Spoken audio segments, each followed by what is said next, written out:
This channel does not promote any violent, harmful, or illegal activities. All content provided by this channel is meant for an educational purpose only.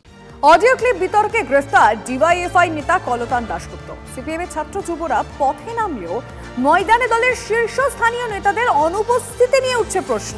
আর এরই মধ্যে audio clip বিতর্কে পুলিশের সঙ্গে শাসক দলের যোগসাজশের অভিযোগ করেছেন সিপিএম নেতা শতরূপ ঘোষ। পাল্টা জবাব দিয়েছে তৃণমূল। প্রিয়গোপাল বিশুয়ের শুভ উদ্বোধন আজ বেহালায় 14 নম্বর বাস স্ট্যান্ডের বিপরীতে। এই উদ্বোধন উপলক্ষে সকলকে জানাই সাদর আমন্ত্রণ।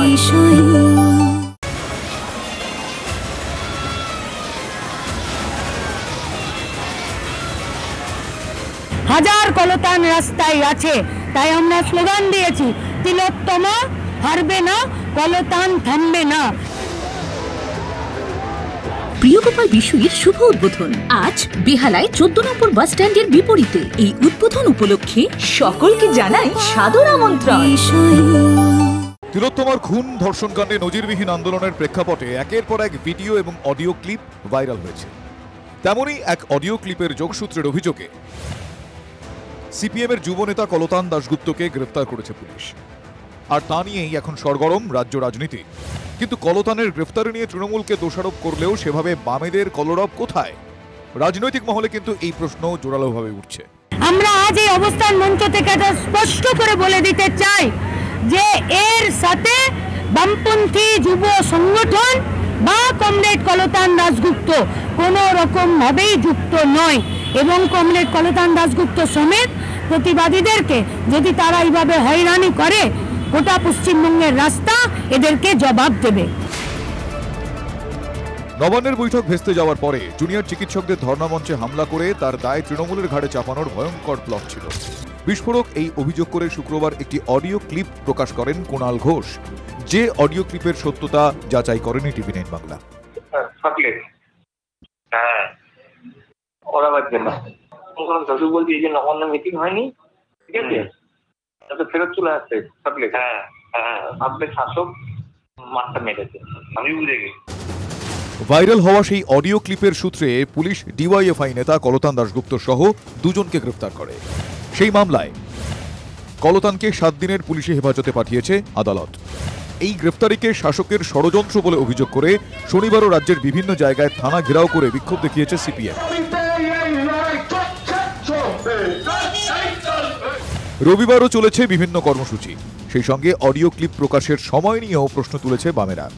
তৃণমূলের মুখপাত্ররা আগের দিন টিভিতে প্রেস কনফারেন্সে যে কথা বলছে, টিভিতে বিতর্কে গিয়ে তৃণমূলের মুখপাত্ররা যে কথা বলছে, পরের দিন দুপুরবেলা প্রেস কনফারেন্স করে পুলিশ সেই এক কথা বলছে। এটা কোন রাজ্যে আমরা বাস করছি? কোন রাজ্যের মধ্যে আমরা বাস করছি? আমরা বিচারপতিদের কাছে আবেদন করছি, এই যে সার্ভেলেন্স স্টেট এটা তৈরি করেছে তার অবিলম্বে আদালতের হস্তক্ষেপ করুন, নাহলে এরপরে বিচারপতিদের ফোন ট্যাপ করে বিচারপতিরা তাদের পারিবারিক জীবনে কি কথা বলছে, তাদের ব্যক্তি জীবনে কি কথা বলছে, বিচারপতিদের ফোন ট্যাপ করে সেই কথার ভিত্তিতে তাদেরকে ব্ল্যাকমেল করে বিচার বার করে আনার চেষ্টা করবে। এরা কলতান কেন এই কাজটা করলো তার উত্তরটা আগে দিক না। কোনটা বড় জিনিস, যে অডিওটা কোথায় গেল, কোথা থেকে এলো, নাকি সিপিএম কেন ডাক্তারদের উপর হামলা করার ছকটা ফাঁস হয়ে সিপিএম এর মুখোশ খুলে গেল? সেই জ্বালাটা বুঝি। কিন্তু কলতান দাশগুপ্তের গ্রেফতারি নিয়ে সিপিএম এর ছাত্র যুব সংগঠন ময়দানে নামলেও সেভাবে কেন মাঠে ময়দানে দেখা যাচ্ছে না পার্টির প্রথম সারির নেতাদের?